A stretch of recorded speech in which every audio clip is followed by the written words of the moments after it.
màá wá sí comment later because I'm not really looking at it. Ó bẹ̀rẹ̀ sí sọ̀rọ̀, ó bẹ̀rẹ̀ sí ṣe, Madam Gbébọ̀dé, you're welcome on board, ma. Ó bẹ̀rẹ̀ sí ṣe, ìwọ wèrè tó ń ṣe wèrè nínú comment section. I don't have your time. Sisters ẹ̀ máa sọ̀rọ̀ ń pẹ̀ later, but I don't even have your time, you know. You can continue. Mo mọ̀ kọ́rọ̀ yẹn hit yẹ. Mo ń hit yẹ. Tó bá padà hit yẹ dé level kan, kò yẹ. Bó ṣe wà yẹn, àmọ́ ni kò má rẹrun. Ṣòrọ̀rọ̀ ìdúró kò gbọ́, kó lè hit yẹ dáadáa because bó ṣe wà yẹn, bí mo ṣe ń sọ̀rọ̀ yìí, mo ń di ẹyin ná. Wèrè, best for last, pẹ̀lẹ́, wèrè kó. Jókòó síbẹ̀, máa gbọ́ nǹkan tó ṣe. Mo bẹ́ẹ̀ mú wá ni. Mi kúkú tí ìpúrọ̀ kankan mọ́. Tábà sọ pé bóyá mo rárá bú fún ẹ. For real, mi ìdẹ̀wé comment. Mo kàn wo ojú ẹ̀ nísìnyí. Wàhálà ti ẹnìyẹn. Má ṣe wèrè lọ́nbẹ̀ o. Máa mú keep it coming. Keep it coming. Ló bá bẹ̀rẹ̀, ni woman bá jáde.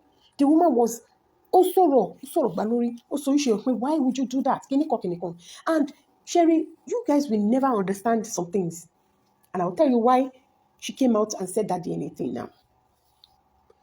Some of you cannot fathom the reason why she was bent on using that DNA and the reason why she wanted to get at Fola.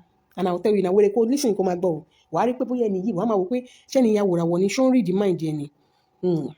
Anything to bá ti ṣe, ṣó fẹ́ gbọ́? Anything to bá ti sọ níbẹ̀ yẹn, times 10 ni o. Tó bá jẹ́ 1 sentence, times 10. Tó bá jẹ́ 2 sentences, times 50. So ìtò bá ti mọ̀ pé o lè ṣe òṣùká, tó máa kó sínú tray tó máa rú padà lọ sí inú ilé ẹ̀ náà ti lè rà. Tó máa fi òṣùká tó máa dì ló gbogbo àwọn ọmọ ẹ lórí gbogbo nǹkan tó jọ ẹ́ lójú.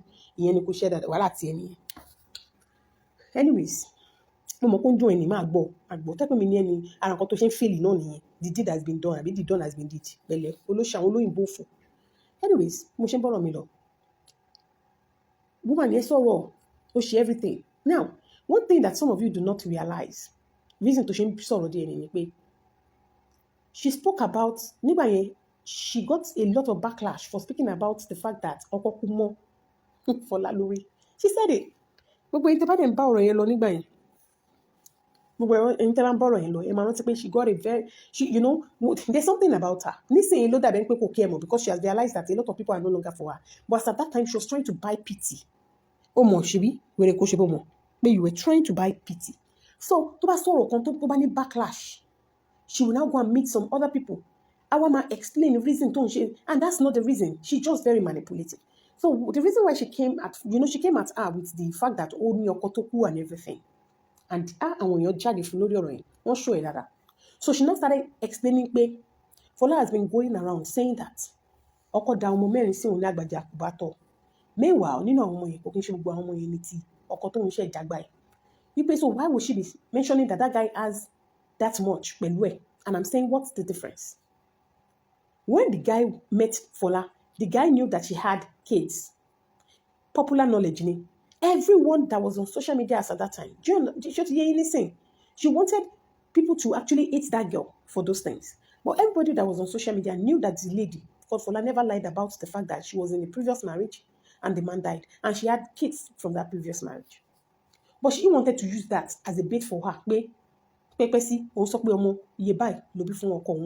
Meanwhile, àwọn ọmọ yẹn ò tiẹ̀ pọ̀ tó yẹn gan tó bí fún. So why tó ṣe ń ṣe kinní? Now, let me now respond to you. It's taking me maybe 3 or 4 years, or can it 5 years, to respond to that particular thing that you were saying. Let me respond to you tonight. Ní ìgbà tí òun àti ọkọ ẹ̀ tán ríra wọn, nígbà tí yẹn ṣì ń jẹ́ ọkọ di, kò ń ṣe òṣì tó ń jẹ́ nísìn. Nígbà tí Ọ̀túnba Bọ́lá, ààrẹ Bọ́lá tó mì tiẹ̀, ó mọ̀ kó lọ́mọ, ó fẹ́ tọmọtọmọ ni, kò tí yẹ. Fọlá ò lọ síbẹ̀ single as a single person pé òun ò lọ́mọ rí o, ó kó àwọn ọmọ títí ẹ̀, àwọn ọmọ yẹn kò jù wọ́n nù. Ó jẹ́ kí wọ́n rí pé you now have a new daddy, not a replacement really, but at least somebody that can be a daddy figure to you. Ó jẹ́ kí ọkọ yẹn accept àwọn ọmọ yẹn gẹ́gẹ́ bí ọmọ ẹ̀. Ẹni tó bá fẹ́ ọmọ tó bí tẹ́lẹ̀ tó ní bá ti accept kí ló tún kù, kí ló máa pè kó kí n ṣe daddy ni. Ṣé Mr. náà pe bàbá yẹn nígbà tó ń ṣe bàbá fún wọn? Ṣé bóun ló ń tọ́jú wọn nígbà yẹn? Òun ni wọ́n rí as father figure nígbà yẹn. So is it bad for her now to say she abandoned her with 4 kids? There's no reason. But you just like to look at loopholes and manipulate that loopholes to suit whatever stupid thing that you are up to. But ṣé wá rí ibi tó ti máa ṣe mistake ni pé ṣé rí ibi tó bá ti manipulate loopholes yẹn? Ó máa wá ṣe kí ni? Ó máa wá shoot her in the foot. Ó máa wá ṣe kí ni? Ó máa wá shoot her. Mo mọ̀ pé ọ̀rọ̀ yìí ò yẹ. Mo mọ̀ pé ọ̀rọ̀ yìí ò ń bá ẹ̀. I just want, do you understand, to sit down. Mo mọ̀ pé wọ́n lójú kò máa kọ́. A máa bá ẹ̀. Conscience ẹ̀dẹ̀ ló máa bá. Ó tiẹ̀ ní mọ́ náà tẹ́lẹ̀tẹ́lẹ̀. But àwa máa jù bá ẹ̀. You were manipulating the whole thing nígbà yẹn. You are not the first person tó máa kọ́kọ́ gbọ́ ọkọ lọ́kọ. But you are the very first person tó máa gba ọkọ lọ́kọ tó dẹ̀ máa expect pé kí ọkọ yẹn kó gbàgbé ilé totally. Tá bá sọ pé Fọlá respond sí ẹ. Kò dẹ̀ ṣe wọ́n ló respond sí. She didn't come to call you out. She only made a description. Because that's the best way for her to describe. Ọkọ tí ò bá fẹ́ jẹ́ kí wọ́n pull òun out, á ṣe responsibility ẹ̀. Tó bá jẹ́ pé US of A tàbí developed country ni ọkọ ẹ̀ ti abandon àwọn ọmọ tó bí, ó lè lọ sí jail nítorí ẹ̀. Gbogbo orí burúkú tó ń kọ, it does not change the facts and the truth tó jẹ́ the truth. Your own truth is actually different from the main truth tó wà nínú ayé. Because everything that you are saying can never be backed by a court of law. You choose to bring kids into this world. You must take care of them. You said it yourself. Wípé o fi lé sílẹ̀ fún 8 months. Láti ìjọ́ tí ọ̀rọ̀ ti ṣẹlẹ̀ náà ti sọ fún ẹ pé gbé receipt jáde tó o fi send owó. Ṣé bó sọ pé o rí physically ẹ send owó ni? Ẹ ní receipt kankan. Everything that you have ever done was manipulate the whole process and use police láti harass ọmọbìnrin yẹn. Nothing tẹ̀lé gbé jáde as proof. Gbogbo chat ẹ nígbà tó lọ sí ìdìmọ̀ta tó lọ ṣe àṣemáṣe tó bá pé bòbó yẹn náà keep some of those things. You would have brought out, you would have manipulated, even with the fact that you manipulated it. But manipulation ló padà hit a hard.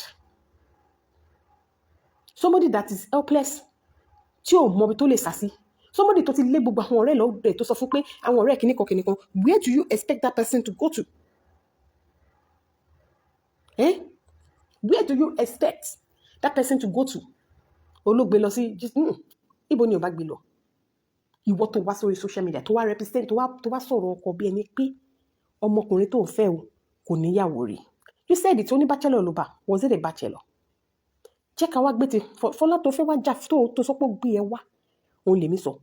Okay, tí Fọlá bá tẹ̀ wá ní tó bá ní problem pẹ̀lú ẹ̀, ọkọ ẹ bá ní problem pẹ̀lú ẹ̀. Kí ló ṣẹlẹ̀ pẹ̀lú àwọn first set of kids ẹ̀? Because now you will now come and say, wọ́n take care wọn, àwọn ọmọ tó ń ní slippers, tó ń fẹsẹ̀ lásán rìn nínú mud. Tó bá jẹ́ pé o mọ̀ pé wọ́n lè ipe ìgbà tó sọ pé kán welcome sí fracas, tó bá jẹ́ pé o mọ̀ bí fracas ṣe ń rólù ni, ṣé o mọ̀ pé o ti mọ̀ dáadáa ń gbà yẹn? Mo wà lára àwọn tó kọ́ mi rí fún ẹ nígbà tó ní kán welcome sí fracas. Because àwọn tó ń ṣe fracas nígbà yẹn gan, wọ́n try as much as possible láti sá kúrò nínú ẹ̀. Inú ẹ̀ ni wọ́n wọ̀ gallantly. Ọmọ ogun ni ẹ̀. Wọ́n sọ pé mọ̀jà mọ̀sálà àwọn akíkanjú lójú ogun, wò kí n ṣakíkanjú. Torí ẹ̀ ló ṣe máa bógun lọ. Wàá bá lọ tefetefe àti wọ́.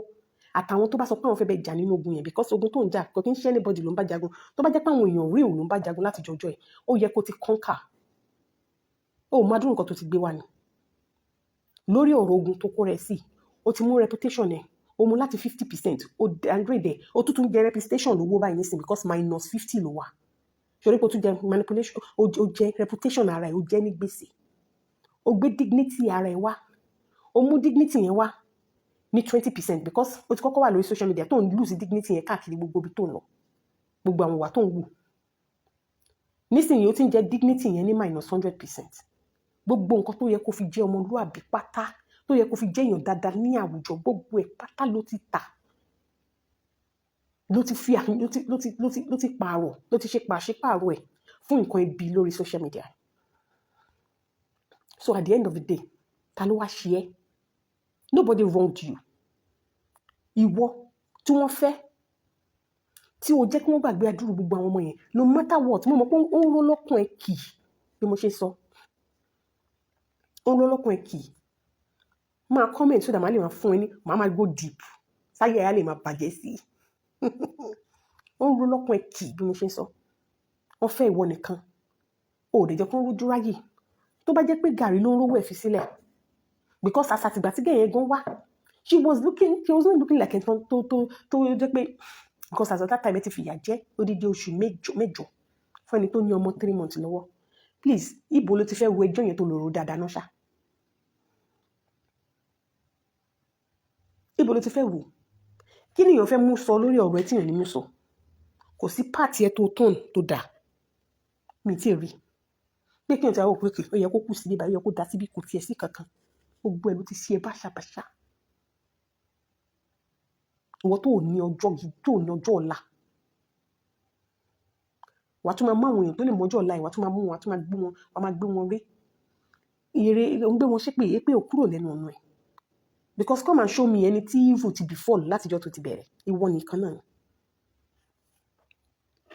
show me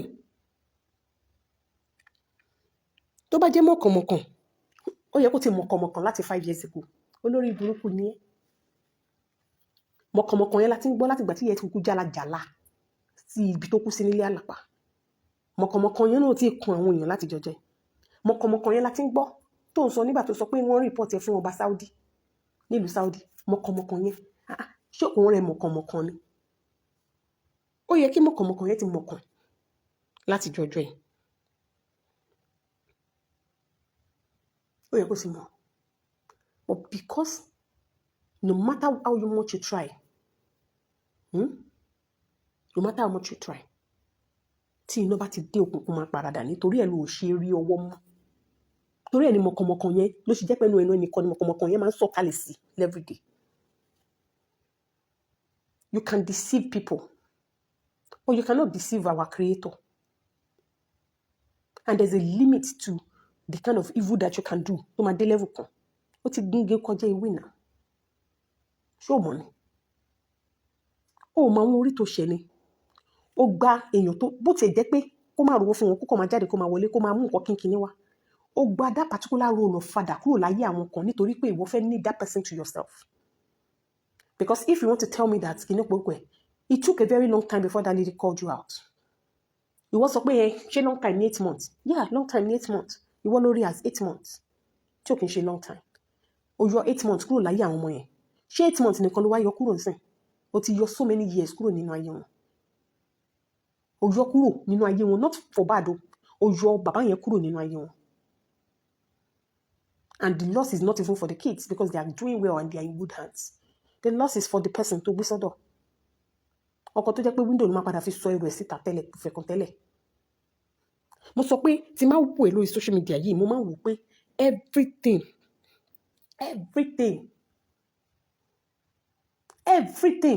tó ní everything tó ní nígbà yẹn ń dàbá yẹn sìn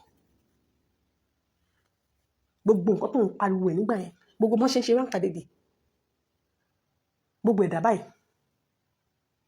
àfìmí ibi tó bẹ́ẹ̀ dé nìyẹn náà àwa wí tán la máa sọ̀rọ̀ kí ni achievement wo ló wà láyé ẹ̀ mirage ó lè mọ mí nìyẹn náà Mirage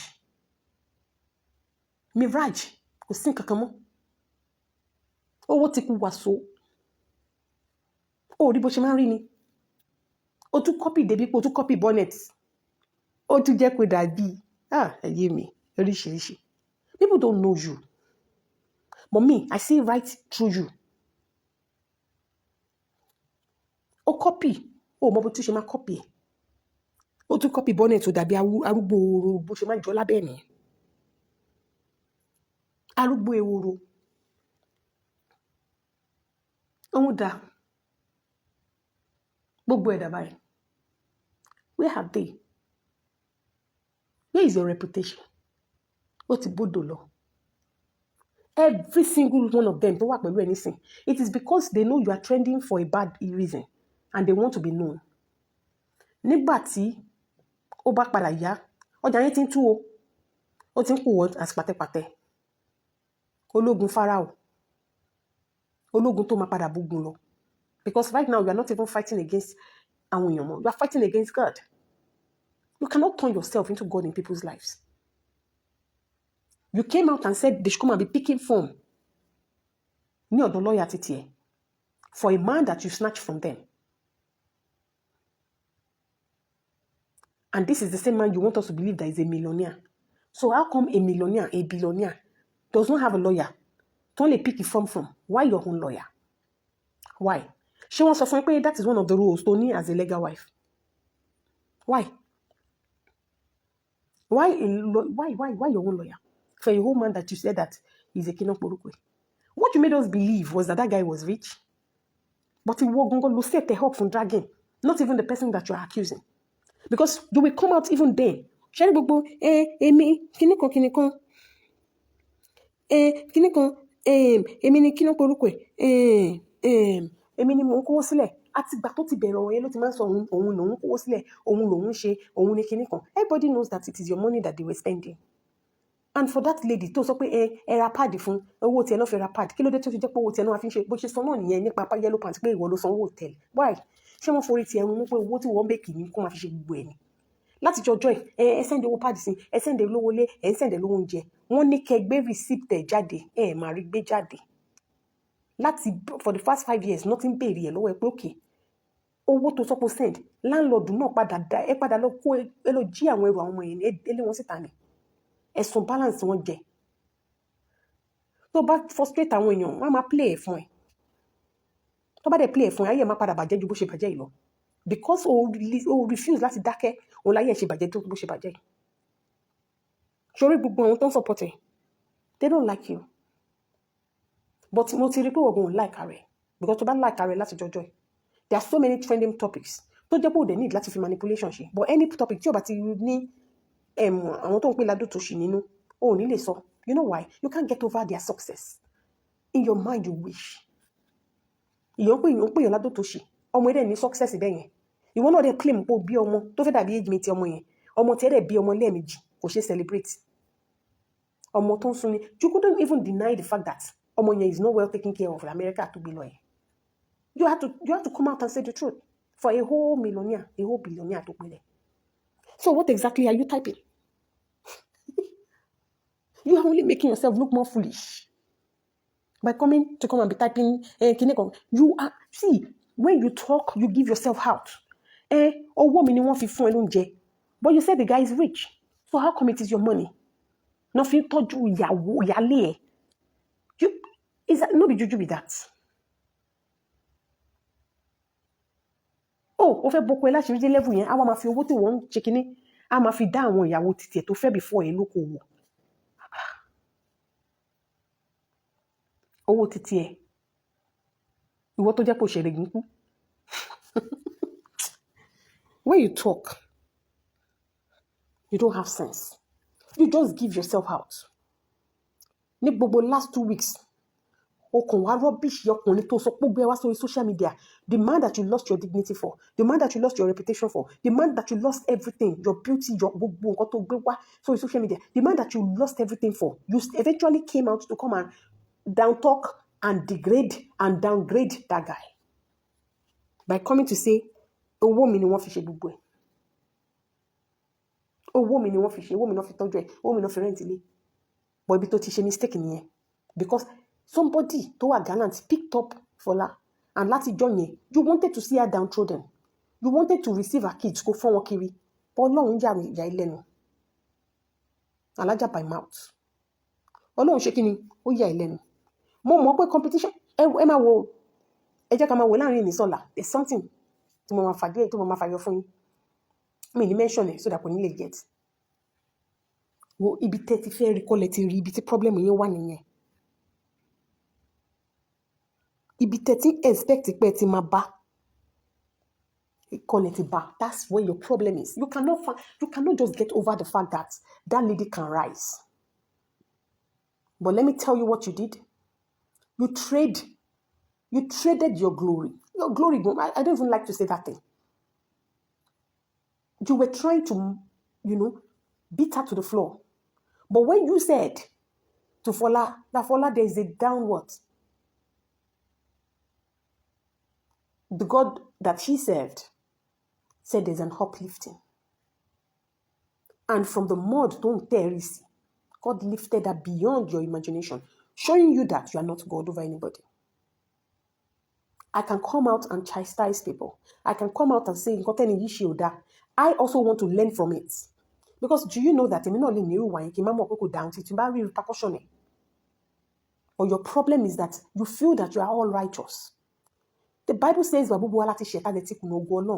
ó ní ká máa ra wa padà everyday nípa gbígbàdúrà ká dẹ̀ máa tọrọ dáríjì ṣẹ̀ṣẹ̀. Nínú ọ̀rọ̀ dáríjì yẹn, ó ní dáríjì mi bí mo ṣe ń dáríjì àwọn tó ṣẹ̀ mí.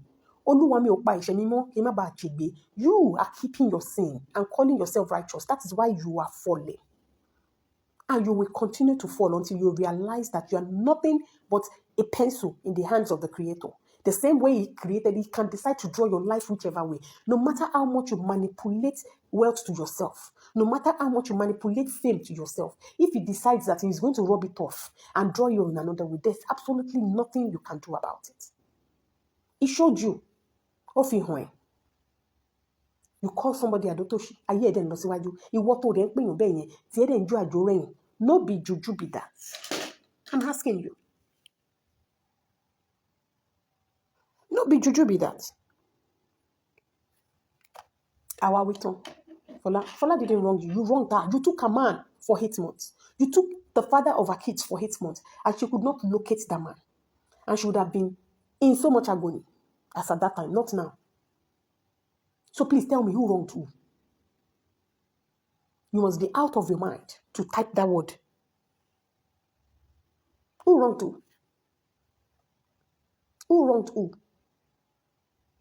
Tí ọkọ ẹ bá man enough, tó bá jẹ́ ọkọ alálùbáríkà, tó bá jẹ́ ọkọ gidi, tó wà man enough láti lè tó ilé ẹ̀. Hello, I am a Muslim. Mo ti decide láti take ìyàwó mi o.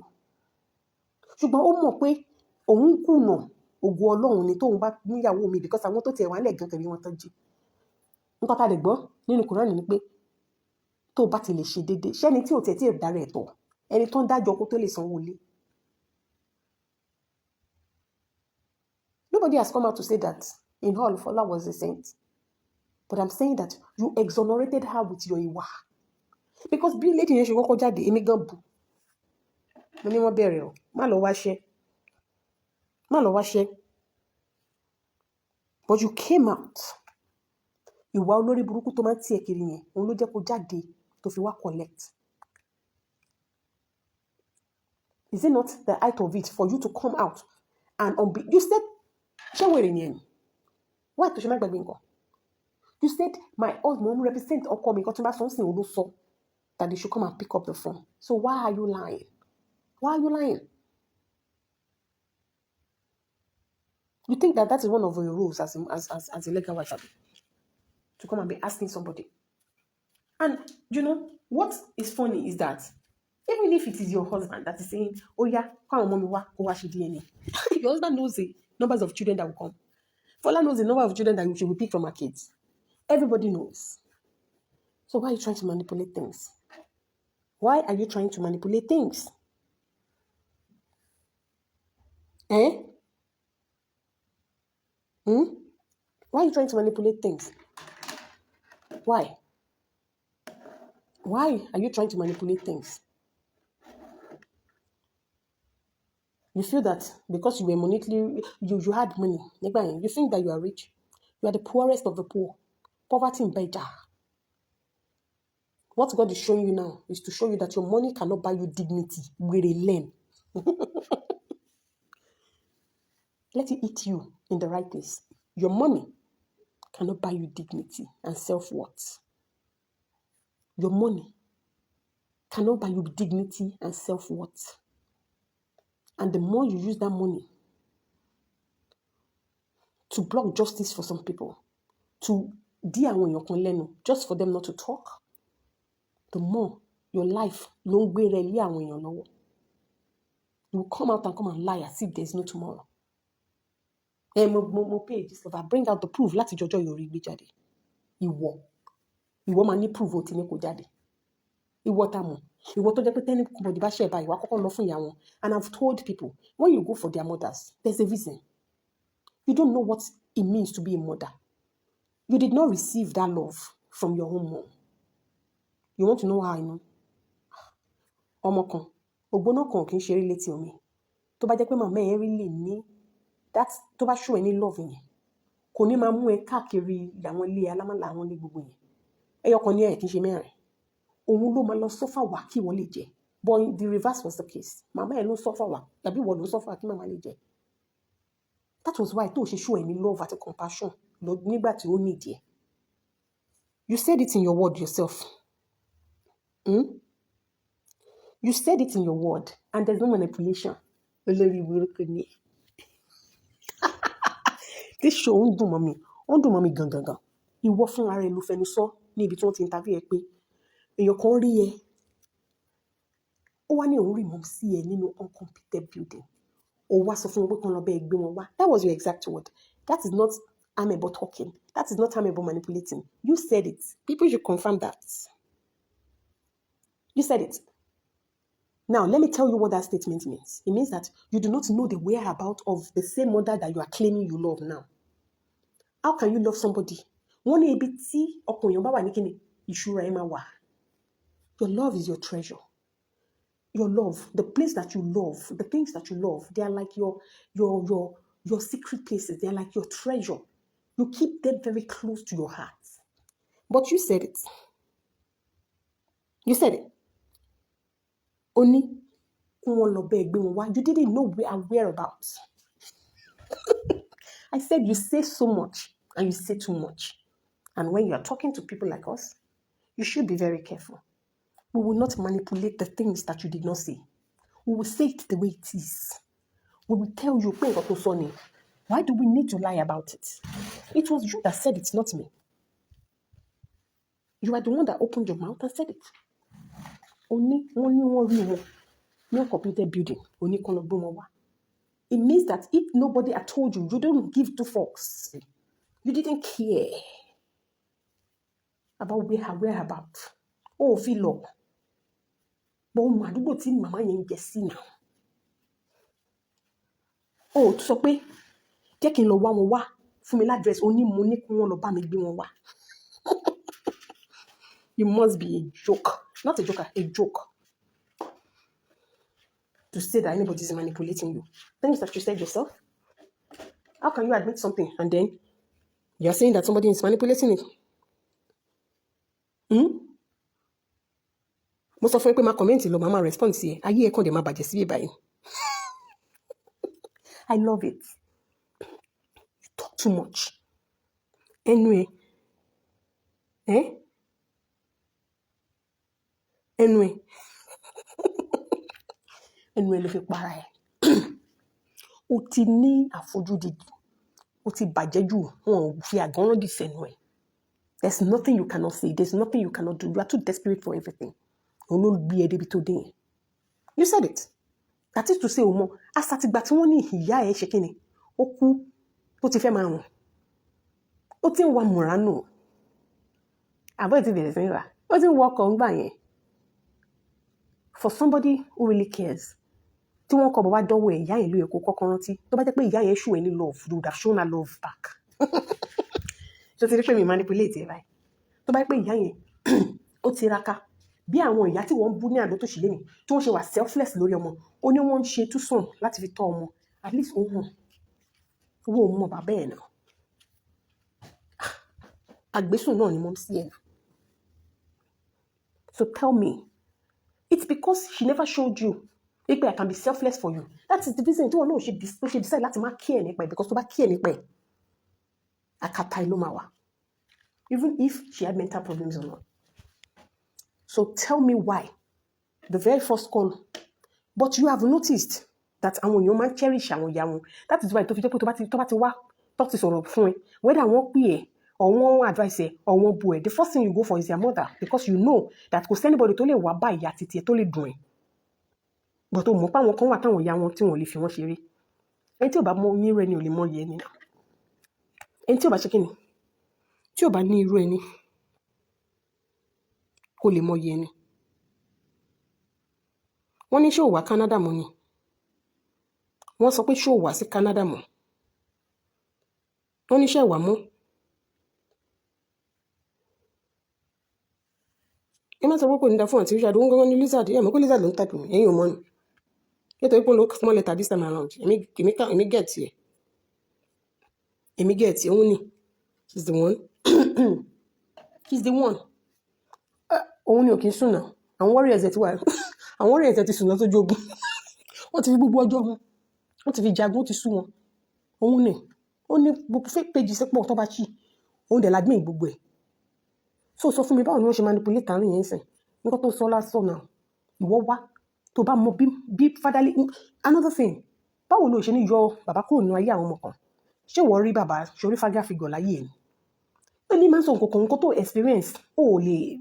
Ṣé you guys feel that some of these things kò mọ̀. Ṣé rí ní father figure láyé ẹ̀ rí? Àwọn father figure tó ní wọ́n gbé ẹ̀ sùn ni. So wàá wò pé kí ni big deal? Àwọn ọmọ yẹn náà need the father figure. They will be fine. And they are fine, thank God. So I don't expect so much from you. You understand? But ibi tó ti máa get it twisted ni pé tó bá fẹ́ ṣe ìbàjẹ́ ṣe sẹ́nu ọ̀nà ẹ̀, don't bring it here on social media. Kò sẹ́ni tó máa bẹ gbára dáradára ẹ̀. Nǹkan tó ṣe é tó fi lè dákẹ́. Nǹkan tó ṣe é tó fi ń go for everybody is because ibi tó ti fẹ́ bá Fọlá kọ́ ló ti ń bá. Ibi tó expect pé kó wà kọ́ ló wà.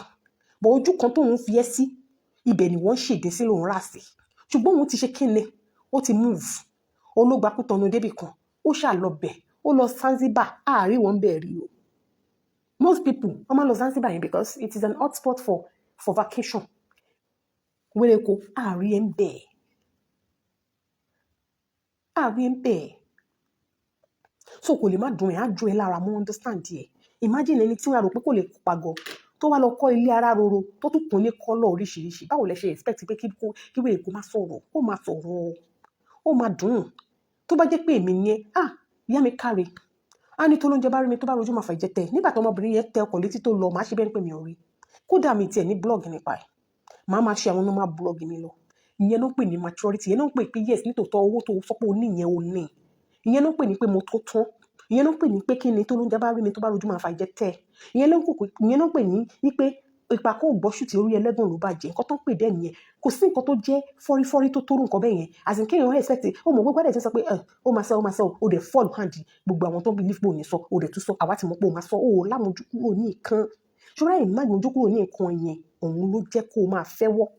Òun ló jẹ́ kó bá rẹ níbi tó ti bá rẹ léni. Òun ló jẹ́ kó bá rẹ. Èmi ni mo gbọ́dọ̀ jẹ. Pẹ̀lẹ́. Mo lérò pé kékeré tó kàn ra bàílì ni. Wá fi ṣoṣù.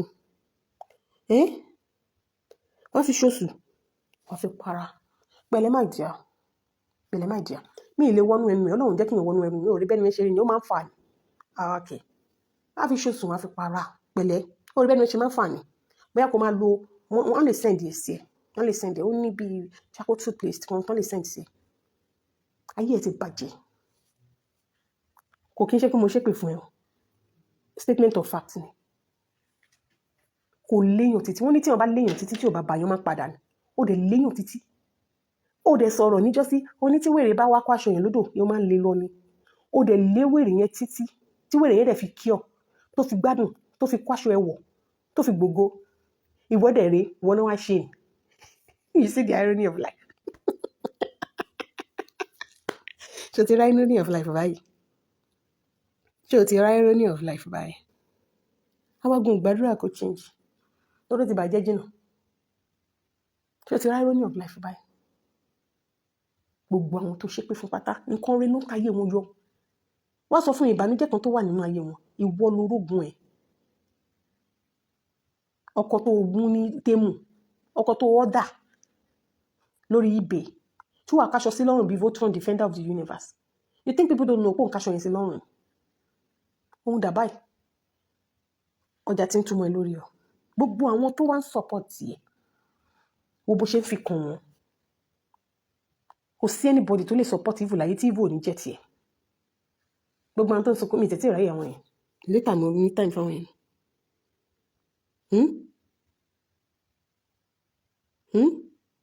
mi ráyè tiẹ̀ mi tí ní time fún wọn ṣùgbọ́n ìwọ nǹkan àwọn tó ń tẹ̀lé ẹ àti ìwọ ni mo wá bá ìwọ àwọn tó tẹ̀lé ẹ gan ti fi wá bá sọ tó mi tiẹ̀ ní ìwọ bá sọ gbogbo àti kó rẹ wá ó yẹ ká bẹ sọ mo ti sọ fún ẹ reason tó ṣe lè ní respect fún Yoníyà mo ti sọ fún ẹ reason tó ṣe lè ní regard fún àwọn ọmọ ò lè ní o ní respect pé ok kí Fọlá sọ fún àwọn ọmọ ẹ kó máa disrespect kó máa pè ní Mr. Abi dáàdì náà ló máa pè because they saw him as a father figure ìwọ and it is because she is a good mother ìwọ ní ká béèrè lọ́wọ́ ẹ̀ náà ó ti bàyí kó sọ fún wa ni pé o lọ drop ọmọ yẹn wọ́n gbà lọ́wọ́ ẹ̀ ó tiẹ̀ ti máa ń pòrọ̀ jù nǹkan tó kọ́kọ́ sọ ńgbà yẹn ó ní wọ́n gba ọmọ yẹn lọ́wọ́ ẹ̀ ó sọ bí ẹni pọ̀ gbà forcefully ìgbà tó tún yọ tó wá túwò in state ẹ̀ ó ní ìgbà yẹn tí ọmọ yẹn tó fẹ́ gbà sílẹ̀ ipò sọ fún ọmọ yẹn pé tó o bá make ẹ̀ láyé o máa padà wá kò sí ìyá tó dáa tó máa ń sọ ọ̀rọ̀ bẹ́ẹ̀ whether o make ẹ̀ àbí o make ẹ̀ ọmọ yẹn it doesn't change the fact that ọmọ yẹn is ọmọ ẹ̀ and you cannot say that nítorí o make ẹ̀ ò ní padà lọ fún but nítorí pé ìyá títẹ náà nígbà tí o make ẹ̀ kò bìkítà nípa ìwọ náà máa sọ the same thing judicial precedence ni it's precedence torí ẹ̀mí ọ̀rẹ́ gbà mí kò lè jọ mí lójú ó sọ fún ṣé ìyá ní ìwọ ṣá ọlọ́run rí ọmọ ẹ̀ tó ń sùn nínú ṣọ́ọ̀bù odidi multi-million náírà àbí kí náà pé odidi rich woman ọmọ yẹn sùn ní African store àwọn tó tiẹ̀ ní fún tó lè kan lọ́gàn wọ́n tiraka wọ́n rent Airbnb wọ́n ní kọ́ ọmọ yẹn wáṣẹ́ gbogbo ẹ̀ ibi tó ti ń ṣiṣẹ́ náà ló ń sùn sí nínú ibẹ̀ yẹn bóyá bẹ̀ gan-an ti dolóyún ìgbà tó máa jáde tó máa respond èmi tẹ̀ fẹ́ gbogbo àti ẹ̀ṣibẹ́ nípò gbọ́ ni so that á lè dàbí ogún mọ́ ìgbà tó máa jáde ó tún wá correlate ó tún wá sọ pé tó ọmọ bá ti pé 20 wọ́n máa ń yọwọ́ láyé wọn ni orí páyé ẹ̀ ti bàjẹ́ ó tún wá notice káwọn tó ń tẹ̀lé ẹ̀ tó ń support ẹ̀ tó ń comment on your behalf orí pé tiwọn ló tún wá bàjẹ́ ju tiẹ̀ lọ ẹ̀rẹ́ ni tẹ́ fi ṣe kí náà pẹ̀lú pẹ̀ ẹ̀rẹ́ ni tẹ́ fi ṣe ẹ̀rọ mọ̀dẹ̀ tí ẹ bá jẹ́ ìyá gidi tó bá ṣe wà láyé lẹ́nu kò tí ì lè yọwọ́ nínú ọ̀rọ̀ ẹ̀ bó torí pé ìwọ yọwọ́ lọ́dọ̀ ọmọ 20 ẹ wo ẹjọ́ wa máa lọ ìwọ tó pé ní best for last worst for worst ni o because gbogbo nǹkan tó ń sọ níṣẹ́ ló kàn mú double barrel lóde tó fi ń ṣù ti ara ẹ̀ pẹ̀lẹ́ wèrè kó ó fi ń ṣù ti ara ẹ̀ ni gbogbo nǹkan tó sọ lé nísìn o ti rádúró dìpù tó mú wá fún ẹ àwọn tó ọmọ sórí yẹn tẹ́lẹ̀ sì jẹ́ ká lọ sọ fún a ò dẹ̀ pé púpọ̀ bó ṣe ṣẹlẹ̀ láti sọ a kò rán analyse ni analysis yẹn dẹ̀ gba skill lórí pẹ̀lẹ́ kò tiẹ̀ ṣé ò bá jù lórí burúkú èèyàn ní gbogbo yín sórí wọn lógun ló máa padà kó yín lọ tó bá ti rẹ́ni tó bá ti halẹ̀ mọ́ bá tán ti halẹ̀ mọ́ ìpadà báyìí wá kàn sáré ni ó tí ì rí nǹkankan mo ń padà bọ̀ ẹ̀yìn èèyàn fẹ́ ẹ mú padà bọ̀ ó ní nǹkankan tí mo fẹ́ kó ṣẹlẹ̀ mo ń padà bọ̀ orí máa fọ́ yín kù ni ẹ̀dọ̀ máa dùn yín kù ni ìyọ̀ jẹ́ ológun tantíṣà ẹ̀ ẹnu ẹ̀ ló wà yẹn òpònú tó fowó roko tí ò jẹ́ káyé gbádùn ó já ọkùnrin gbà ó jẹ́ kó máa lọ lu ayọ̀ kan dẹ̀mú ìjẹ́jẹ́ kó fi feed àwọn family ẹ̀ tó bá ti wá dé pé fẹ́ ṣe picture photo shoot wà lọ kó aṣọ wà lọ rẹ́ǹtì ẹ̀ sí gbogbo wọn náà ní rakatia rádaràdà gbogbo ẹ̀yin ikú market ìyá tó jẹ́ pé ní gbogbo last year tó wà pẹ̀lú ẹ̀ báyìí bí last man ṣe mú mọ́tò ẹ̀ ní àwọn speed fast ni wọ́n ṣe mú ìyá tó wà pẹ̀lú ẹ̀ ní gbogbo last year ní upper year tí wọ́n ṣe mú mọ́tò ẹ̀ tí last man ò bá mọ́tò ẹ̀ á break down síbì kan kóró pé ló tún lò ń gbà yẹn ló fi ń pààkì ẹrù ló ṣe gbogbo ẹ̀ kàn ṣàjọjú gbogbo ẹ̀ kàn ṣàdàrú gbogbo yẹn ló support ẹ̀ tí Steve Divas tán bá rẹ̀ sí mọ́tò ẹ̀ nítorí Steve Divas kan wọ́n sọ pé lórí íńtánẹ́ẹ̀tì wọ́n á ní ọkọ wọn ò ní lè compete fún position tó fẹ́ wọ́n á já wọn bọ́ gbogbo ẹ̀ wọ́n ò rí bí lọ gbogbo bọ́ ṣe ń lọ báyìí wọ́n máa ń sunkún lórí ọjà ní àwọn òta wọ́n padà fi ẹ́ sílẹ̀ wọ́n tún ti wà ní ibi tán àlàyé ẹ̀rí ìwọ ìbílẹ̀ wa o tún fẹ́nu rò fọ́ fún wa o tún lọ Canada àtúrí ẹ̀ iwájú picture Canada ní orí ẹ̀ látún ti rí ẹ pẹ̀lẹ́ kù ti yàn ẹ pẹ̀lẹ́ Ọlọ́run abẹ́ ṣe ẹ continue wọ́n ti ní wọ́n wálé kíkọ́ wọ́n wá attachment olórí burúkú tó bá ti ń sọ̀rọ̀ attachment ẹ ráhùn building mi tó yẹ pé wọ́n á kàn tiẹ̀ fi jà ẹ wo lọ́sọ̀ ní gbogbo yín lọ́sọ̀ wọ́n ní bring your alcohol out ṣọ́kọ ni wọ́n fẹ́ yẹn àbí bá mi gbé báàgì àní sórí tó bá jẹ́ pé wèrè kò tẹ́pọ̀ wọlé wà lábẹ́ kínní best for last ó worst for worst ni ó worst for worst ó yẹ kó ṣe ìjì ẹ̀ tẹ́pọ̀ wọ̀ ní bóyá kó wẹ́ni tó mọ̀rọ̀ sọ̀rọ̀ tó lè type dáadáa àwọn kan tó ń sọ yóò kàn fi mú bullet ó ti jẹ́ kí n lọ ju bullet bá ààrẹ bọ́ bàtà báyìí sìn ṣọ́kọ ló fẹ́ àbí bá mi gbé báàgì ṣé ọkọ nìyẹn tó fẹ́ àbí ọ́dìlì lórí ẹ̀ ti burú ọlọ́run ní jẹ́ kí n ní irú ọkọ tí ọlọ́run ní jẹ́ kí n ní irú ọkọ tí mi ìgbàdúrà ẹ̀ tó bá jẹ́ pé irú ọkọ yẹn ló kù láyé mo yọ̀ǹda ṣọ́kọ nìyẹn àbọ̀dìlì ṣé o mọ̀ pé àwọn dìlì wọn máa ń sanwó fún wọn láti dúró sẹ́yìn ní nǹkan tó ní nìyẹn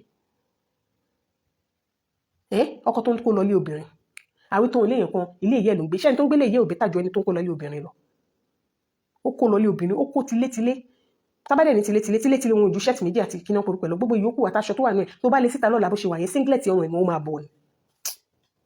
ààrẹ bọ́ bàtẹ́ má bínú náà yẹ kí kíní ìlọba yín gé ó tún máa bá yín ẹni tó jẹ́ pé ó gba mr kúrò wájú orúkọ ẹ̀ tó fún ní mi sisi orí ẹ̀ ti burú sọnù kò lè yẹ ó ti ń ṣe èrè ẹni tó gbé ó ṣe mrs wájú ẹ̀ mísísí alájà eléyìn mẹ́ka wo náà lọ lóṣì mẹ́ka náà lọ mo ti sọ fún ẹ nǹkan tó bá ti sọ make sure pé times 10 ni tètè pín lórí gbogbo àwọn tẹjọ wà ń bẹ̀rẹ̀ àwọn tó jẹ́ títí ẹ àwọn extended family ẹ bóyá kó kọ́ advice wọn kọ́ máa pray dáadáa torí ó likely káwọn náà bẹ̀ ṣe ẹnu ẹ lórí burúkú olùṣe aláìlọ́pọlọ orí gbèsè ayé ẹ kí láti ìsánsìn ó sọ̀rọ̀ ọkàn sí àtàyè fún ẹ̀jẹ̀ ó ti bẹ̀rẹ̀ pé alólórí burúkú bẹ̀rẹ̀ kó ló wà ní olórí burúkú kàkà kí n fẹ́ rú ọkọ ẹ kí n ọ̀dẹ̀ lórí ibè máa ọ̀dà ẹ̀pà sísun ó ti gbọ́ rí màá ní kọ́ bá mi gbé wá láti ẹ̀pà sísè kọ́ bá mi gbé wá láti China màá fi owó mi ọ̀dà lórí tèmù màá fi ọ̀dà ẹ̀pà sísun lórí tèmù màá bẹ̀ wọ́n kọ́ bá mi wà ní kọ́ bá mi gbé wá kàkà kí n rú ọkọ ẹ̀yìn orí ẹ̀ ti dàrú orí ẹ̀ ti gbalẹ̀ kẹ́kọ̀ọ́ nìyẹn àbí suwó ná tí a bá ti fowó rọkọ gan ọ máa ń pòwe ní Yorùbá fún wa ní tí wọn bá fowó rẹ ṣe yẹn tó gbọ́dọ̀ fowó ra sàárè ìgbẹjàgbọ lọ́nà ìwọ tún fowó rọkọ ó tún fowó ra ìfọkànbalẹ̀ ó tún ríra ẹ̀yin tí wàá jarí yan gidi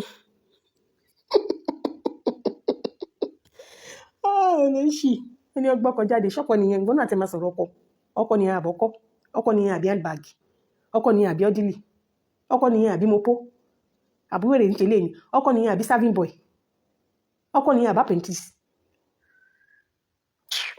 kàkà kí wọ́n fẹ́ dáṣì mi lọ́pọ̀ ẹ̀ máa ní kọ́ fún mi lágbàdo sísun orí ẹ̀ ti dàrú ẹ̀yìn olórí burúkú àwọn ẹgbẹ́ ẹ̀ tẹ̀ ń snatch nǹkan gidi pé tó lówó lọ́wọ́ tó ṣe gbogbo ẹ̀ ń sìn ló snatch àtọ́pọ̀ snatch àti ẹni bẹ́ẹ̀ ṣe kìíní ó ṣàtẹ̀ àwọn ẹgbẹ́ ẹ̀ tó ń ṣe kìíní òun lọ snatch unavailable bachelor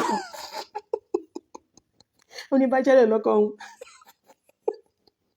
bachelor tó jẹ́ pé photocopy ẹ̀ pọ̀ káàkiri bachelor tó ti bí gbogbo ọmọ tó tí àwọn grandpa mi ẹlòmíì gan ní family knowledge wọn ò tí ní great grandchildren tó pọ̀ tẹ̀ wọ́n ti bí gbogbo wọn orí ẹ̀ ti gbòòrò ẹ̀yin tèmi ẹjọ́ jẹ́ fi sílẹ̀ jàre olórí burúkú worst for worst ọkàn wọn fi ẹni ẹlẹ́ni wà bí tó wà tí ṣe ló kàn tún jẹ́ kí stray bullet wà ó ní kó gbọ́kọ̀ jáde ọkọ nìyẹn àbálàpàtà ẹ sún lọ kó kúkú wá mú ara àwọn bíríkìlà yẹn kó máa dò ó bẹ́tà jẹ́ lè lọ ó túnṣe náà pẹ̀lú bó ṣe ṣètò náà tó fowó sọ pé ó fẹ́ fowó túnṣe náà ẹ̀ tó rí túnṣe náà báyìí ìṣẹ̀nà tó dàbí àwọn mọ́là tó máa mú tó àwọn mọ́lẹ̀ lẹ́rùn dàrú ó sọ pé ọkọ̀ ni ọ̀dẹ̀ ọkọ̀ ẹ̀ wúlò fún ìjọba ó tún ṣọ́ọ̀tì fẹ́yìn ó lòṣì ó sì mú tiẹ̀ tó jókòó mo ti rò pé tọ́pọ̀ kó bá sọ ọkọ̀ ẹ̀ di irin kí náà lè fi ọ̀rọ̀ náà tì lòṣì dàbí agégẹdù àwọn agégẹdù gan bẹ́tà ni àwọn wèrè ààrẹ bíríkìlà àti ẹ̀ tún pọ́n ilé gan lápẹ̀ láàrẹ bíríkìlà lòṣì akáṣọ sanwó dàbí superman super ted ẹ pẹ̀lẹ́ o ẹ̀yin tèmi ẹjọ́ ó dàrú ẹ̀yin haters náà ẹ pẹ̀lẹ́ tí ṣe bínú jù má bínú jù ẹ pẹ̀lẹ́ expired brick jẹ́ brick wà bẹ́ẹ̀ ni ṣé brick gan wà bẹ́ẹ̀ ni wọ́n ti jẹ́ tán náà brick tán ti jẹ́ tán gbà tó máa fi rà lọ́wọ́ wọn brick tó jẹ́ pé size kùkùmbà ni ó ti padà di flash drive delicious fellow ni ẹjọ́ ó dàrú jàre. àwọn wí tán wọ́n sọ pé naked ó gbégbé èèyàn kan wọ́n ti dísà wá sí ní kò bọ́n wá picture kò bọ́n wá fídíò yẹn kò ń bẹ post olórí burúkú mi mọ́ picture àti ẹ̀jẹ̀ kí náà porúkọ ẹ̀ ojú gan sef tó ń ṣí sílẹ̀ gan ara kò tí ṣàrá sílẹ̀ nìyàn ojú tó ń ṣí sílẹ̀ gan ṣe ló dàbí pé wọ́n ti ṣàláàké ẹ kó ṣì lọ́jọ́ ó dàrú ẹ̀yìn èèyàn jàre a máa ṣọdún àrùn kárọ̀tì báwo ẹ̀yìn tẹ̀ tún try mo ní nǹkan dàbí flash drive ní kárọ̀tì nìbò ọgbọ́n ti jẹ tán tó ti rí oko tó jẹ́ pé ó ti rí okùn ó ti rọ́ṣà ó ti rí gbogbo oko tí ò ṣe pé kínní oko tó jẹ́ pé ó ti rí gbàrú ó ti ná gbòòrò ó ti lọ oko tó jẹ́ pé olóṣó ló ṣe títì ẹ kó ṣì lọ àwọn olóṣó gan mí gan sẹ̀fẹ̀ àwọn aṣẹ́wó ọkùnrin mí gan wọn oko wọn ò jẹ́ tó yẹn ẹ kó ṣì lọ jù ẹ kó ṣì lọ àwọn ìtàn ẹni kan gbọ́kọ̀ jáde ṣọ́kọ̀ nìyẹn àbí ṣe smart ẹ̀yin tèmi jù jẹ́ máa kíra wa ló dàbọ̀ jàre a máa tún padà wá kíní yẹn mò ń dúró fún kíní yẹn kó ṣẹlẹ̀ bá ṣẹlẹ̀ máa padà wá ẹ tẹ́kí ẹ jàre ẹ pẹ̀lẹ́ ẹ̀yin tàṣì ṣé ìbínú púpọ̀ ẹ pẹ̀lẹ́ ó máa ń ròyìn lára náà ẹ lọ wá kí ló ń porúkọ mentholatum kẹ́ fi wọ́ra orí yín ti burú gbogbo yín ti burú ayé ń bá mi ṣe yín irú ọkàn yẹn gan wọn lè gbà ń ṣáínṣáín ladies wọn lè advice mi kéèyàn nírú ọkàn yẹn ní ṣáínṣáín ladies ẹ ti ń ṣe èrè ó dàrọ jàre ó kò ní ìdákọ́lẹ̀ ẹ̀wẹ̀ má jà bẹ̀rẹ̀ dàrọ ẹ ló dàrọ àbí kẹtí ìdàrọ ń bí o ẹ jẹ́ kí n jẹ́ ká máa lọ it is well ẹni kálukú lọ plan ẹ má worry ẹ má lè send ẹ soon ẹ ṣe ẹ má lè send ẹ soon kẹ́ni ọdún àyẹ̀ní gbogbo a máa ṣe o ẹ̀yin haters náà ẹ má lọ fi ìbínú kẹ́ lọ fi kọlu nǹkan ẹ má lọ jẹ gbèsè ní ọdún yìí jẹ́ kó rí yín pé o kí gbogbo wa o a máa rí yín bá ọ ẹ níjó ẹ máa yí kígbe ní ẹni tó bá ní ká má bọ̀ láàní dé bá láṣẹ Ọlọ́run ó dàárọ̀ ó di ọ̀sán ó dàárọ̀ ó dòru ó di gbogbo ibi kíbi tẹ́ bá wà mú kí gbogbo yín fàkíkò yín Ọlọ́run ní jẹ́ kẹ́ rí Ọlọ́run ní ẹkún béèrè lọ́wọ́ Ọlọ́run ní kárí tán ti máa sọ pé kẹ́ wá máa compare ọkọ yín mọ́ kí wọ́n pọ̀ orúkọ ẹ̀ ààrẹ banana yogurt dàárọ̀ jà amòrè rámọ̀ sí sọ love you kashia ọdẹ yìí tẹ bá fẹ́ lọ sí Nàìjíríà tẹ ní the fine apartment tẹ lọ́ọ̀jì sí òun lẹ ti rí tí mo ti ń ṣò nínú fídíò látẹ̀kọ́ tí mo ti ń rojọ́ yẹn òun ló mọ̀ display yẹn so ẹ pè mí kí n fún yín ní fóònù ọba bẹ̀ ibẹ̀ wà pa security wà 24 hours light ó wà 24 hours internet ó wà kitchen kí ló ti ń pè tí ẹ máa fi dáná everything ó wà bẹ̀ gbogbo ẹ̀ ó pé péré so ẹ pè mí àwọn nǹkan tẹ bá ẹ̀yin tẹ bá ní interest sí 3 bedroom wà bẹ̀ 2 bedroom wà bẹ̀ a room self wà bẹ̀ gbogbo ẹ̀dẹ̀ ló ní kitchen àti toilet ti tiẹ̀ ó stand by everything ó mú yes lẹ́yìn yẹn gbogbo ẹ̀yin tẹ bá fẹ́ ra àwọn spiritual items wa ẹ jọ̀ọ́ bá mi share ètò yìí because mi ní àǹfààní àti share program because mi tẹ̀ ní nọ́mbà àwọn èèyàn mọ́ débi tí màá ní mo fẹ́ share program fún àwọn èèyàn mi ní nọ́mbà àwọn èèyàn mọ́ so ẹ jọ̀ọ́ ẹ bá wa share ètò yìí ojú òní tì yín ẹ ní nìkan ṣáyé yín mo máa sọ pé gbogbo ẹni tó lóun ṣe mí níkà oore ló ṣe mí gbogbo yín tẹ dáwọ́jọ tẹ rìpọ́ọ̀tù síìmù yẹn sẹ́yà mi ò ní ṣépè fún yín ẹ wọ́nà àti ṣe kíni àti tilẹ̀kùn mọ́ mi ni Ọlọ́run ò dẹ̀ ní fún yín ṣe gbogbo yín tẹ dáwọ́jọ tẹ rìpọ́ọ̀tù síìmù mi ò gbọ́ rí láti jọ́ mo ti dáyé mi pé WhatsApp máa ń báǹdì èèyàn wọ́n báǹdì mi finally gbogbo mail wọn accept ẹ̀ wọ́n ní rìpọ́ọ̀tù yẹn ti pọ̀ jù mi wá mọ tí mo ṣe mi ìmọ̀ ẹ̀yìn ìgbìmọ̀ tẹ kóra jọ tẹ lọ rìpọ́ọ̀tù síìmù mi ẹ jẹ́ kí n kẹ́kọ̀ọ́ ni ò lè ti kọ́ mi lẹ́ẹ̀kan sí i nísìn nọ́mbà méjì ni màá máa lò nọ́mbà méjì so Canada nọ́mbà mi lélẹ̀ mo ti rán wọn ní síìmù Nàìjíríà tó bá ti bá mi rà á dé màá tún fi ṣànọ́dà WhatsApp so màá máa lo nọ́mbà méjì kò ní dàbí ẹyọ kan tí gbogbo ayé mọ̀mọ́ mi tó wá jàjà lọ yìí sìn tí mi ò rẹ́ni bá sọ̀rọ̀ kódà mi ìréyàn bá sọ̀rọ̀ èmi tó yẹ pé máa jí làárọ̀ báyìí máa ti bá like 300 message mo jí làárọ̀ mi ìbá message ẹyọ kan oore lẹ ṣe mí o oore lẹ ṣe mí gbogbo àwọn tó máa ní àlédí kí ó yẹ send program sí wa fẹ́ wo program kò sí lady kí a fẹ́ gbọ́ latest updates kò sí mo fẹ́ get anybody mobile WhatsApp yẹn ló dẹ̀ gbé àwọn nọ́mbà lọ ayé yóò níkà gan o ẹ dẹ̀ wọ́n pé mi tẹ̀ ṣe níkà ayé ò ṣe kà mí o ìkà máa ń dóore fún mi ni orí lẹ ṣe mí ilé ọba mi tó jó ni ẹwà ló máa bù sí ẹ wá rajà ẹ wá raṣọ ẹ wá bá mi raṣọ aṣọ wà wíìgì wà aṣọ wà jewelries wà ẹ jọ̀ọ́ torí ọlá ẹ patronize mi ẹ ṣàánú mi mo ti fi gbogbo owó rajà síìmù táwọn èèyàn máa fi ń pè fi rajà òun náà lọ ti gbé lọ yẹn síìmù tá fi rẹ́gísítà ọjà ẹ̀dẹ̀ bàjẹ́ ẹ̀yìn ayé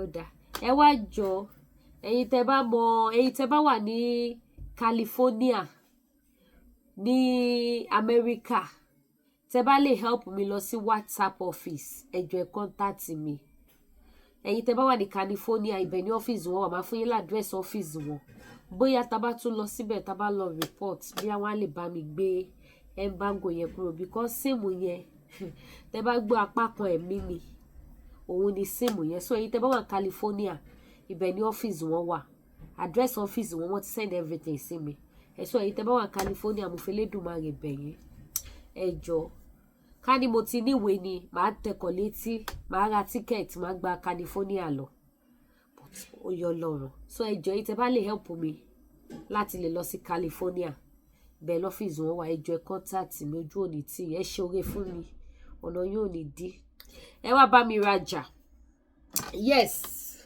ẹ wá ra oògùn diabetes oògùn manpower oògùn jẹ̀díjẹ̀dí oògùn pakuruma gbogbo ẹ̀yin tẹ́ bá fẹ́ ra àgbo ẹ wà àgbo tí fẹ́ tán o ká má ní ká lè dígbé ẹ gbogbo àwọn tó fẹ́ rajà in fact ẹ̀yin ó ṣèkára yín gan o bóyá àwọn ẹlòmíì gan ti sanwó tí mi ò mọ̀ ibi tó máa ti gẹ́ẹ̀tì ibi tó máa sẹ́ndì rìsíìtì sí ti máa lọ fi trace owó ibi tó sanwó sí ti máa fi gẹ́ẹ̀tì ẹ ti blọọkù ẹ kò sí wàhálà so ẹ̀yin tẹ́ bá fẹ́ ra àgbo kó tó tán ti diabetes mi tí mo yàrá jáde okay this is for diabetes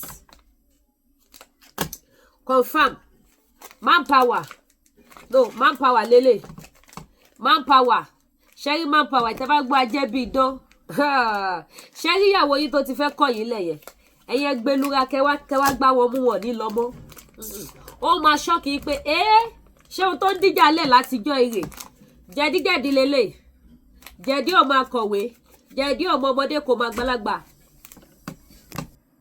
kò mọ ọmọdé kò máa gbàlagbà kò mọ onílé kò mọ àlejò òun lélẹ̀ bákan náà gbogbo ẹ̀yin tẹ́ bá fẹ́ ra iṣẹ́ àánú iṣẹ́ ìṣẹ́gun iṣẹ́ aṣínà iṣẹ́ arọ́bí iṣẹ́ ìtúwọ́ iṣẹ́ back to sender àti bẹ́ẹ̀ bẹ́ẹ̀ ló wà available all my spiritual items so mú yes tẹ́ bá gbọ́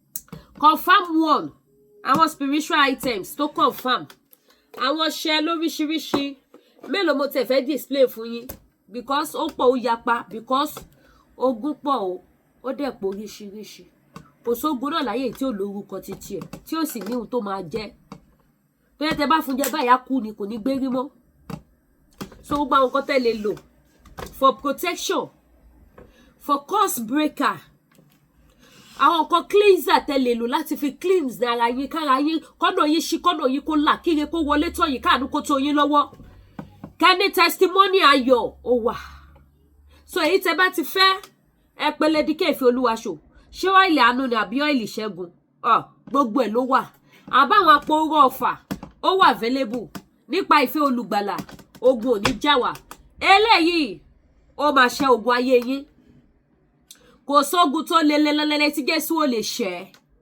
bí ìbá ti wù kí ìjì náà kó pọ̀ tó ìjì yẹn á ṣe kí ni àdáwọ́ dúró bó ṣe jẹ́ nìyẹn mi ò fẹ́ kí program yìí mi ò fẹ́ kó gùn jù tó bá wá jẹ́ àwọn wíìgì lẹ fẹ́ bá mi rà mo láwọn fine wig àwọn wíìgì tó mú yes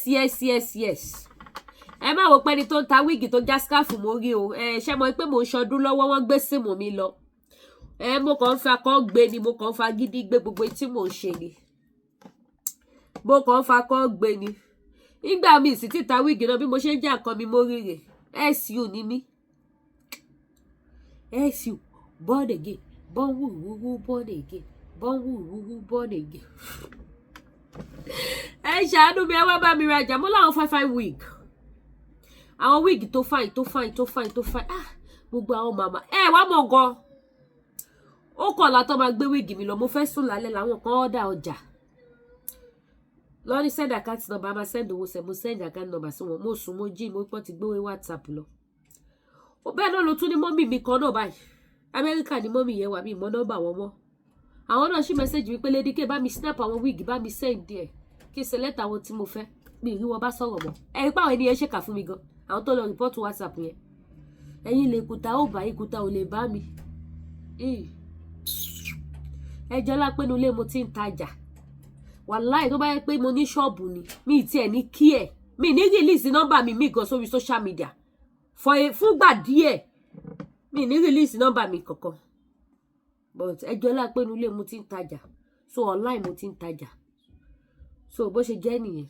Ojú òní ti yẹn, ìyá mi ẹ̀yin bàbá mi wá ra jàjàre. Àwọn ọmọ yín ò ní dààmú, àwọn ọmọ yín ò ní dọmọ lọ́mọ. Ebi ara ibi ẹ̀mí kò ní pa yín, kò ní pa àwọn ọmọ yín. Ẹ ṣé gan, mo dúpẹ́. Ire o, ẹ subscribe o, kẹtọ notification. Ẹ bá wa share o, ẹ tí mi báyìí. Kò sí ẹni tí mo fẹ́ share program fún. Ẹ tí ẹ wá fẹ́ kí n tẹ̀lé anybody bá sọ̀rọ̀. Ẹ̀yin yóò má ní ká gan o. Gbogbo same number tó connect mọ́ WhatsApp yẹn ló lọ. Mi mo ru report burúkú tó gbélé. Ọlọ́run ló mọ orúkọ tó lọ kọ fún WhatsApp tó fi report mi. Ọlọ́run ló mọ̀. Tí WhatsApp ló ti pọ̀ jù. Ẹ fẹ́ kí anybody bá sọ̀rọ̀. Àbí bí mo ṣe máa ń share program ló ń dùn yìí. Ẹ bá wá ṣe yẹn. Ó yẹ kẹ́ mọ̀ wípé à ń ṣe lọ́wọ́ dáríjì wọ́n, gbogbo ẹ̀yin tí bá ṣe, mo dẹ̀ máa ń bẹ̀yìn pé gbogbo ẹ̀yin tí bá ṣe foríjì mi o. Ẹ̀yin tẹ́ bá lọ sọ pé kò sọ́ta, ẹ jẹ́ dira, òun lè rí yìí o. Ta lè bíbò tó ṣe irú yẹn fún mi. Mi ò bá anybody jà, ẹ ṣáà máa ń gbọ́ tí máa ń pariwo mi ò jà. Èmi ò bá yóò jà ń tèmi, ìjà ò ṣe mí. Tábà sọ pé alágbájá ló bá jà lọ́lọ́ report WhatsApp ẹ̀. Ìbáyọ̀ jà o. Ṣé rí pa yé ogun ni. WhatsApp dẹ̀ jẹ́ kó yé wa pé wọ́n wá report ni, and the report is too much. Àwọn wo ló kóra wọn jọ tó report? Gbogbo àwọn yẹn sì tó lè ṣe yẹn. Ẹjọ́ ṣé wọ́n ní máa lépa ẹ̀mí mi? Ibi tọ́rọ̀ ayé yìí wà nìyẹn. Ìdí téèyàn ṣe gbọ́dọ̀ dira nínú ayé nìyẹn. Ẹ dira, ẹ lo àjò sára yín. Ẹ protect ara yín, ẹ protect àwọn ọmọ yín, ẹ protect ọkọ yín. Ibi ṣẹ́gun ẹlòmí àkọ́rí bá kọ́ máa bínú sí yín. Òyìnbó gan bínú sí yàn. Láì ṣẹ́ láì rò, ọmọ ní àmì kí ni mo ṣe fún dìmọ̀nà mi ìṣẹ́ náà. Ilé ayé ogun. Ẹ dira. Bàbá ṣe gbé wọ́n bá wọn máa fúnra wọn gbé. The worst part nǹkan tẹ́ lè ṣe fún mi náà nìyẹn. Ṣẹ́rí lẹ́yìn yẹn, lẹ́yìn kẹ́dẹ̀ tún gbé page lọ. Mo ti receive email lọ́dọ̀ YouTube náà. Mo ti appeal. Àwọn nǹkan tẹ́ lè gbé lọ nìyẹn. Lẹ́yìn yẹn, ẹ bá Jésù ń bẹ̀. Àfi tí Jésù ò bá jọ́ lọ́run mọ́ ló kù, lẹ́ẹ̀ni kú. Lẹ́ẹ̀ni ṣègbé. Àwọn tẹ́ lè ṣe náà nìyẹn o. A máa block ẹ̀ kò ní wá sórí íńtánẹ́ẹ̀tì mọ́. Ẹ ti report to SIM. Ẹ ti report to YouTube mi kan. On the 6/6 mo gba message email lọ́dọ̀ àwọn YouTube. Ní àná on the 6 mo gba mail lọ́dọ̀ àwọn YouTube. Àwọn YouTube láti máa sọ wípé wọ́n report to pay program mi kan pé wà violence. Ẹ wá wo program tó lọ report. Program àti January 9 lọ́lọ́ report. Mail yẹn wà lọ́wọ́. Màmá bá yín pile ẹjọ́ evidence ni. So kò sí òtẹ́lẹ̀ ṣe náà ní kẹ́ sọ wípé ẹ fẹ́ gbúra ara yín mọ́ lórí íńtánẹ́ẹ̀tì. Ẹ wá mọ̀ pé ilé ọba mi tó bá jó ẹwà ló máa bù sí. Àfi tí ó bá sí Kristi mọ́. Gbogbo ẹ̀yin oníṣẹ́ bí. Gbogbo ẹ̀yin ẹni bí ènìyàn. Ẹ continue. Mi ò jà. Mi ò ní àti physical àti spiritual mi ò ní jà. Ìwọ tó bá wá bá mi jà physical tó sọ sí tó bá gbé wá spiritual mi ò jà. Ìwọ àtọlọ́run ló ní jà. Èmi o Àyọ̀ká Lady K Olúwakẹ́mi kò jà. Mi ò jà ni mo sọ yẹn. Ẹ ṣé gan gbogbo ẹ̀yin mọ́mì dáadé, ẹ bá mi fọ́n ètò yìí síta. Gbogbo ẹ̀yin tí ẹ bá lágbára, ẹ bá mi share sí gbogbo WhatsApp group tẹ́ bá wà. Ẹ bá mi share sí gbogbo WhatsApp contact yín. Ojú òní tí mi ò ní wá yín tì. Ẹ ṣé gan ni. Ire o.